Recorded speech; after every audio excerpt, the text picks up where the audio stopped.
और जब संतों से पूछा कि जिसकी मृत्यु 7वें दिन उसे क्या करना चाहिए, कोई संत कुछ कहते हैं, कोई संत कुछ कहते हैं, कोई संत कुछ कहते हैं। उसी समय परम श्रद्धेय सुखदेव जी महाराज वहां पर पधारे।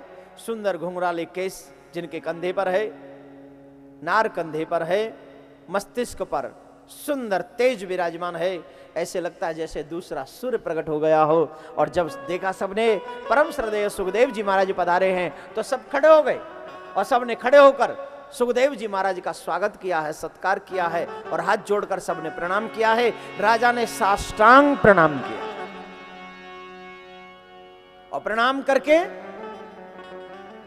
करके एक प्रश्न किया,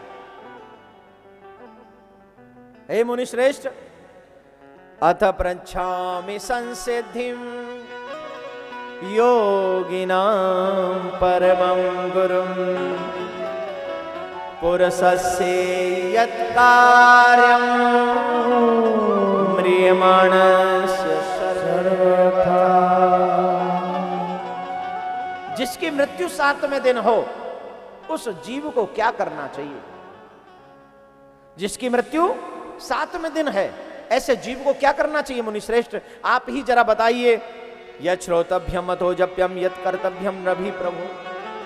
किसका परित्याग करे, किसके गान गाए, किसका स्मरण करे, किसका स्मरण ना करे, किसका परित्याग कर दे, किसको स्वीकार कर ले। जिसकी मृत्यु 7वें दिन है उस व्यक्ति को, ऐसे जीव को क्या करना चाहिए? ब्रूहि यद्वा विपर्ययम्, वो क्या करे? राजा के ऐसे प्रश्न सुनकर देखिए, इस भागवत का न तो कोई ज्ञानी अधिकारी है, न कोई मूर्ख अधिकारी है। इस भागवत का जिज्ञासु अधिकारी है, जिसको जिज्ञासा है प्रभु को जानने की, जो प्रभु के विषय में जानना चाहता है। ऐसे व्यक्तियों के लिए यह भागवत रस है। जो व्यक्ति भगवत विषय में जानकारी चाहते हैं, भगवान के विषय में कुछ जानना चाहते हैं, जिनके हृदय में ईश्वर की भक्ति के प्रति कुछ जिज्ञासा है, वैसे लोग ही भगवान की भागवत कथा सुनने के अधिकारी होते हैं। जिनके करोड़ों जन्मों के पुण्य एकत्रित हो जाएं, वो व्यक्ति भागवत कथा सुनने के अधिकारी होते हैं। एवमाभासितं पृष्ठ सराज्ञास लक्षणाया गिरा यद्भासित धर्मज्ञो भगवान बादरायणी बरियने सते प्रश्न कृत लोकहितो नृपः। हे राजन, आपका प्रश्न बड़ा ही उत्तम है।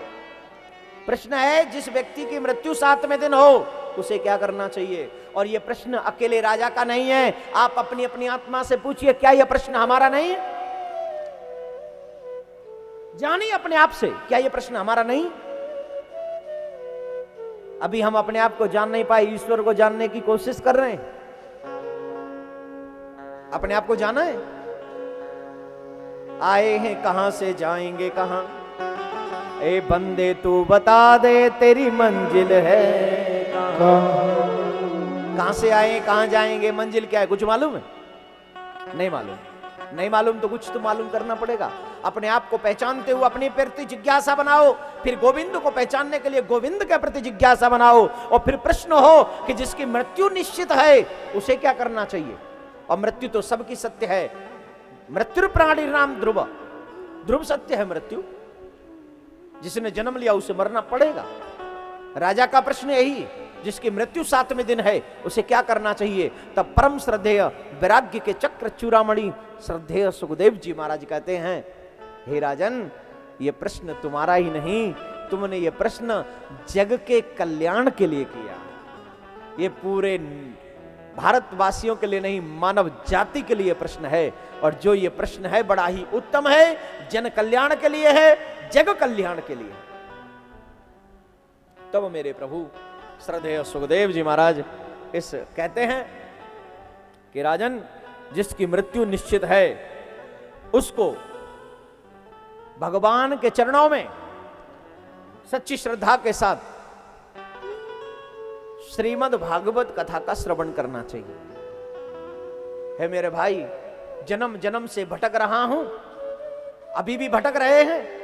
जब से सृष्टि का सृजन हुआ है तब से हम और आप इस संसार में नाना प्रकार की योनियों में जन्म ले लेकर नाना प्रकार के कष्ट भोग रहे। इस बारी ऐसा चांस न पड़ जाए। अगर मैं तो एक मेरा नारा है, अभी नहीं, बोलिए, अभी नहीं तो कभी नहीं। अगर अब की बार भी ये चांस मिस कर दिया, अगर अब की बार भी हमने भगवान की भक्ति नहीं करी, इस बार भी अगर हम लोग भगवान की भागवत सुनने से चूक गए, तो अभी नहीं तो कभी नहीं।